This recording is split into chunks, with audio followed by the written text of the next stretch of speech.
தமிழ்நாட்டில் தூத்துக்குடி மாவட்டம் கழுகுமலை என்னும் ஊரில் வாழ்த்த வடுகநாதர் பொன்னம்மாள் தம்பதியினர் மதுரை மீனாட்சியை தரிசிக்க சென்றனர். அங்கே வைகை ஆற்றில் நீராட செல்லும் போது அங்கே தும்பை செடி நிறைந்த இடத்தில் ஒரு ஆண் குழந்தையை கண்டெடுத்தனர். பின்னர் அந்த குழந்தையை ஐயப்பன் என்ற பெயரில் அழைத்து வளர்த்து வந்தனர். ஐயப்பனுக்கு 7 வயது இருக்கும்போது அவரை அழைத்து கொண்டு அவரது தாய் தந்தையர் அன்னை மீனாட்சியை தரிசனம் செய்ய மதுரைக்கு அழைத்து சென்றனர். திருவிழா கூட்டத்தில் சிறுவனான ஐயப்பனை தொலைத்துவிட்டனர். பின் கவலையுடன் ஊர் வந்து சேர்ந்தனர். பெற்றோரை காணாத ஐயப்பன் அங்கே மளிகை கடை ஒன்றில் வேலைக்கு சேர்ந்து கொண்டார். அன்னை மீனாட்சி மதுரையில் தவமிருக்கும் வேளையில் அவருடைய தோழியர்கள் பலசரக்கு கடையிலிருந்து பொருட்களை விரைந்து வாங்கி வருவதை பார்த்து கடையில் பணிபுரியும் அந்த சிறுவனான ஐயப்பனை அழைத்து வருமாறு தோழி பெண்களிடம் கூறினார். அவர்களும் அவனை அழைத்து வர அன்னை மீனாட்சி அவனிடம் பேசிவிட்டு நேரம் கிடைக்கும் போதெல்லாம் தன்னை வந்து சந்திக்குமாறு கூறினார். அவரும் நேரம் கிடைக்கும் போதெல்லாம் அன்னை மீனாட்சி தரிசனம் செய்தார். ஒருமுறை அவர் அன்னை மீனாட்சியை பார்க்க வரும்போது ஐயப்பனுடைய பெற்றோர்கள் அவரை கண்டுகொண்டனர். பின்னர் தங்களுடன் ஊருக்கு வருமாறு வற்புறுத்தினர்.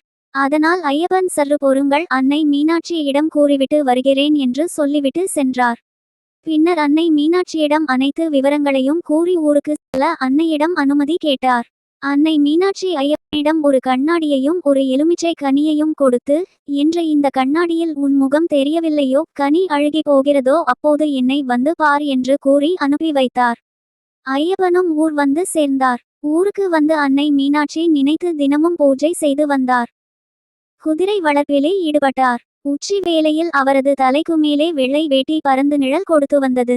அன்னை மீனாட்சியின் அருளால் ஒரு நாள் பூஜையின் போது அன்னை மீனாட்சி கொடுத்த கனி அழுகியிருப்பதை கண்டார். உடனே கண்ணாடியை பார்த்தார். அதில் அவர் முகம் தெரியவில்லை. உடனடியாக யாரிடமும் சொல்லாமல் அன்னை மீனாட்சியை தரிசிக்க மதுரைக்கு சென்றார். அங்கே அன்னை மீனாட்சி இருக்கும் இடமெல்லாம் தேடினார். எங்கேயும் அன்னை காணவில்லை. அங்கே எரிந்து கொண்டிருந்த யாககுண்டத்தில் குதித்து விட்டார். இதை கேட்டு அன்னை மீனாட்சி அங்கே ஓடி வந்தார். அவர் அங்கு வருவதற்கும் ஐயப்பன் யாககுண்டத்திலிருந்து வெளியே வருவதற்கும் சரியாக இருந்தது. ஐயப்பன் எந்த தீக்காயமும் இன்றி யாககுண்டத்திலிருந்து வெளியே வந்ததை கண்டு மகிழ்ந்தார். தன் மகன் பக்குவப்பட்டதை உணர்ந்தார். பின் அன்னை மீனாட்சி தன் வழக்கரத்தை நீட்ட 3000 திவ்ய பிரபந்தம் என்ற ஒரு ஏடு தோன்றியது. அதை ஐயப்பனிடம் கொடுத்து தினமும் 8 எழுத்து மந்திரத்தை கூறி, இந்த ஏட்டை தினமும் பூஜை செய்து வா, நான் உன்னோடு இருப்பேன் என்று கூறி தென்திசை நோக்கி செல். எங்கே புலியும் மானம் ஒன்றாக நீர் அருந்துகிறதோ அந்த இடமே நீ தங்கியிருக்க ஏற்ற இடம் ஆகும். அங்கே தங்கி பூஜை செய்து வா, மக்களுன்னை வழிபடுவார்கள். இன்று முதல் நீ பெரியசாமி என்று அழைக்கப்படுவாய் என்று கூறி அன்னை வழி அனுப்பி வைத்தார். பெரியசாமி தென் திசை நோக்கி சென்றார். நடந்த விவரங்களை மதுரையிலிருந்த உறவினர் மூலம் அறிந்த பெரியசாமியின் தாய் தந்தையர் தன் மகன் இனி தங்களுடன் இருக்க மாட்டான் என்பதை நினைத்து வருந்தி உயிர்விட்டனர். தூத்துக்குடி மாவட்டம் எப்போதும் வென்றான் என்ற ஊரில் வாழ்ந்த மிகப்பெரிய செல்வந்தர் சோலையப்பன் என்பவர். அவர் தொழுநோயால் அவதிப்பட்டு வந்தார். அவர் பார்க்காத வைத்தியம் இல்லை. ஆனால் நோய் குணமாகவில்லை. ஒரு நாள் அவர் கனவில் ஒரு பெண் தோன்றி பெரியசாமி வருகிறான், அவனை பார் என்றது. எத்தனையோ மனிதர்கள் வருகிறார்கள், பெரியசாமி யார் என்று கண்டுபிடிப்பது என்று கேட்க, பெரியசாமி வரும்பொழுது அவர் தலைக்கு மேல் துண்டுவெட்டி பறந்து நிழல் கொடுத்து கொண்டே வரும், கண்டு கொள்வாய் என்று கூறி மறைந்தது. பின் தன் கண்டது கனவு என்பதை புரிந்து கொண்டார். கனவில் வந்தது அன்னை மீனாட்சி என்பதை அவர் புரிந்து கொள்ளவில்லை.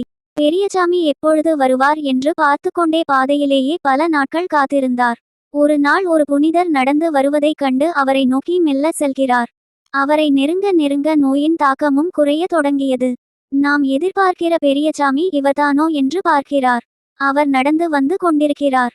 அவர் மேலே துண்டு வெட்டி பறந்து வருகிறது. அதன் நிழலிலே அவர் நடந்து வருகிறார். ஓடி சென்று அவர் காலிலே விழுகிறார். பெரியசாமி அவரை தூக்கிவிட்டு நீ போய் அருகில் உள்ள குளத்தில் குளித்துவிட்டு வா என்கிறார். சோலையப்பனும் அருகில் உள்ள குளத்திலேயே குளித்துவிட்டு ஓடோடி வருகிறார். அப்போது அவர் உடலில் உள்ள தொழுநோய் நீங்கியதைக் கண்டு பெரியசாமியின் காலில் விழுந்து வணங்கினார். யாராலும் குணப்படுத்த முடியாத தொழுநோயை அன்னை மீனாட்சியின் அருளால் பெரியசாமி குணப்படுத்தியதைக் கண்டு அவரின் சீடரானார். பின் சில நாட்கள் அவருடன் அங்கேயே தங்கி மாத அமாவாசை பௌர்ணமி பூஜைகளை செய்துவிட்டு பின் அங்கிருந்து செல்ல தொடங்கினார். அங்கே இருந்து கொம்பன் குளம் என்னும் ஊரை அடைந்தார்கள். அன்று இரவு அங்கே பௌர்ணமி பூஜை செய்ய அவர்களுக்கு ஆடு ஒன்று தேவைப்பட்டது.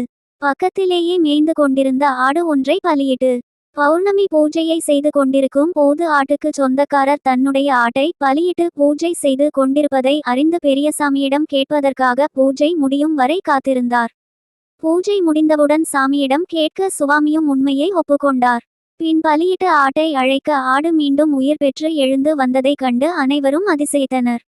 பின்னர் அங்கிருந்து குருவும் சீடரும் தெற்கு நோக்கி வரும்போது செட்டியாபத்து என்னும் ஊரை அடைந்தார்கள். அங்கே பொழியும் மானும் ஒன்றாக நீர் அருந்துவதைக் கண்டு அன்னை மீனாட்சி கூறிய இடம் இதுதான் என்பதை உணர்ந்து அங்கே ஆசிரமம் அமைத்து பூஜை செய்யத் தொடங்கினார். ஆசிரமத்திற்கு அருகில் இருந்த ஐயன் கோவிலில் மலையாள தேசத்திலிருந்து தினமும் ஆகாய மார்க்கமாக பறந்து வந்து ஒரு மந்திரவாதி ஒருவன் பூஜை செய்து வந்தான். ஒரு நாள் பெரியசாமி பூட்டப்பட்டிருந்த அந்த கோவிலின் கதவை கை வைத்ததும் கதவு தானாக திறந்து விட்டது. பின் சுவாமிகள் அந்த கோவிலில் பூஜை செய்துவிட்டு வந்து விட்டார்.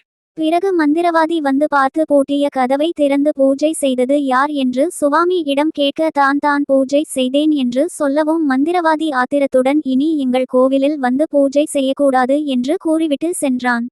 மறுநாள் வந்து பார்க்கும் போது அதேபோல் பூஜை செய்யப்பட்டிருக்க மந்திரவாதி சுவாமி இடம் வாக்குவாதம் செய்தான். பின் ஆகாய மார்க்கமாக பறந்து சென்று அங்கே தன் ஆசானிடம் கூறி ஏவல் பூஜை செய்து சுவாமியை கொல்வதற்காக பூதம் ஒன்றை ஏவிவிட்டான். வந்த பூதத்தை பார்த்து சுவாமிகள் சாந்தி என்றதும் பூதம் அப்படியே சுவாமிகள் அருகில் அமர்ந்து விட்டது. பின் நடந்ததை அறிந்து மற்றொரு பூதத்தை ஏவினான். அதையும் சுவாமிகள் சாந்தி என்று கூறவும் அதுவும் சுவாமிகள் அருகில் அமர்ந்து விட்டது. 2 பூதங்களை அனுப்பியும் பயனில்லை. ஆகையால் அவர்கள் சுவாமிகளை அழித்தே தீர வேண்டும் என்று கடும் யாகம் செய்து ருத்ரபூதம் ஒன்றை அனுப்பினார்கள். அது விண்ணுக்கும் மண்ணுக்கும் இடையே தீப்பிழம்பாக கடும் ஆவேசத்துடன் சுவாமியை நெருங்கியது. சுவாமிகள் வழக்கம் போல சாந்தி என்று கூறியும் அது ஆவேசத்துடன் சுவாமியை நெருங்கியது. செய்வதறியாது திகைத்து சுவாமிகள் அன்னை மீனாட்சி நினைத்தார். அன்னை மீனாட்சி ஓடோடி வந்து பூதத்தை பார்த்து நில் என்றாள். பூதமும் நின்றது. அன்னை மீனாட்சி நீ வந்த காரணம் என்று பூதத்திடம் கேட்டாள். அதற்கு பூதம் சுவாமிகளை காட்டி இவனை கொன்று விட்டு வர வேண்டும், எனக்கு மந்திரவாதி உத்தரவு. இவன் தங்கள் பக்தன் என்று எனக்கு தெரிந்திருந்தால் நான் வந்திருக்க மாட்டேன் என்றது. என்னை மன்னித்து விடுங்கள் என்றது. பூதமே உன்னை மன்னித்தேன். நீ இங்கேயே ஆற்று இரு, உனக்கு பூஜை செய்து 2 வகை படையல் விடுவார்கள், அதை ஏற்றுக்கொள் என்றால் அன்னை. பூதமும் அன்னையிடம் நான் இங்கேயே இருக்கிறேன். ஆனால் இப்போது என்னை ஏவி விட்ட காரணத்தால் நான் நரபலி கொள்ள வேண்டும், அதற்கு வழி சொல்லுங்கள் என்றது. பூதம் அன்னையும் பூதத்திடம் ஏன் உன்னை ஏவியும் மந்திரவாதிகளையே நரபலி கொள்ளலாமே என்று கூற பூதமும் உடனே சென்று தன்னை ஏவி விட்ட மந்திரவாதிகளையே அழித்தது. பின் இங்கு திரும்பி வந்து அமர்ந்து விட்டது. அவரை ஆதி சுவாமிகள் என்று அழைக்கிறார்கள். பெரியசாமி தன்னுடைய இறுதி காலம் நெருங்குவதை உணர்ந்து அன்னை மீனாட்சிக்கு பூஜை செய்துவிட்டு அங்கு ஜோதியில் கலந்துவிட்டார். இங்கு அவருக்கு முதன்மையாக சன்னதி அமைந்திருக்கிறது.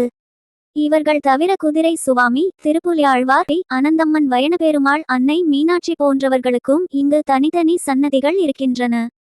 துப்புரவு தொழிலாளி ஒருவர் பெரியசாமிக்கும் ஆத்தியப்பனுக்கும் பூஜை செய்து அந்த படையல் பிரசாதத்தை பக்தர்களுக்கு கொடுக்க அதை யாரும் வாங்கவில்லை. இதனால் மிகுந்த வருத்தத்துடன் பெரிய சாமியிடம் முறையிட்டு விட்டு அங்கு உள்ள தூணில் சாய்ந்து அயர்ந்து விட்டார். உடனே கனவில் பெரியசாமி தோன்றி நீ கவலைப்படாதே, உன் பிரசாதத்தை இங்கே ஒரு இடத்தில் கூலி தோண்டி புதைத்து விட்டு செல், அடுத்த வருடம் வந்து பார் என்று கூறினார். துப்புரவு தொழிலாளின் அடுத்த வருடம் சித்திரை திருவிழாவிற்கு வந்தபோது உணவு பற்றாக்குறை ஏற்பட அவர் தான் படையல் பிரசாதத்தை போட்டு புதைத்த இடத்தை தோண்டி பார்த்தபோது அங்கு உணவு பிரசாதங்கள் அப்பொழுது சமைத்த உணவை போன்று கொதித்து கொண்டிருக்கிறது. அதை எடுத்து வந்த அனைவருக்கும் பிரசாதமாய் வழங்கி இருக்கிறார்கள். இக்கோவிலில் அதிசயங்கள் பல நிகழ்ந்து இருக்கின்றன.